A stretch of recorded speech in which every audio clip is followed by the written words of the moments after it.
Scaling the tallest peaks on all 7 continents seems like a difficult enough task to complete. Doing it with a chronic disease seems impossible. Hi, I'm Rebecca Brayton and welcome to WatchMojo.com, and today we're speaking with 2 men who are proving it is possible by finally tackling Everest. Tell us about the IDEAS program. Well, IDEAS is the Intestinal Disease Education Awareness Society. We started IBD Adventures, a series of treks that take place around the world. The first one was Mount Kilimanjaro, and it was just giving people the availability regardless of living with an intestinal disease.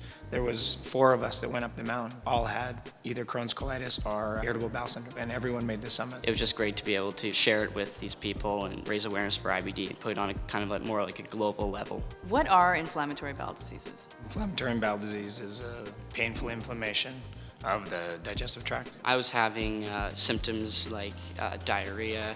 I was very lethargic, and eventually I went to my GP, and he told me to go straight to the emergency because I was just in so much pain, and that's when I was diagnosed with Crohn's disease.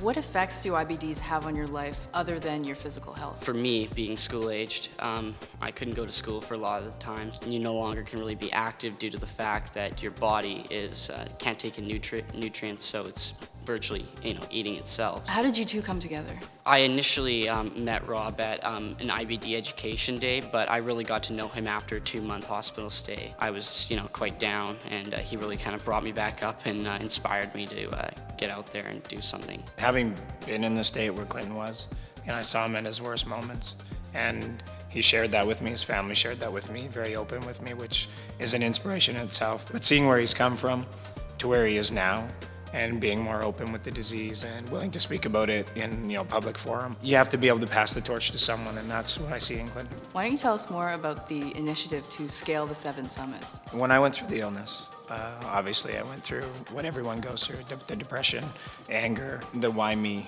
and at a certain point when I became physically and mentally strong enough, I said, well, I know why me, because I'm willing to step out and play a role as someone that's going to speak about the illness and do it at a totally different level. What are the 7 summits? Well, the 7 summits are the highest peak on each of the 7 continents. I'll go through in the order that I've accomplished them so far. Elbrus, which is in Russia, was the highest one in Europe. And then Kilimanjaro, Tanzania, Africa. Aconcagua is in Argentina and South America. Denali, or Mount McKinley, in North America. Karsten's Pyramid, Indonesia. And then Vincent Massif in Antarctica. And then, obviously, last but not least, Mount Everest. Would you say this is a feat that is feasible for anyone with an IBD? It is a possibility for everyone. The timing is not always going to be right. My last attempt on an Everest, the timing was poor, and I ended up, having an issue with the Crohn's. We're always going to run into difficulties, but trying to stay positive. And for me, I know the mountain's there.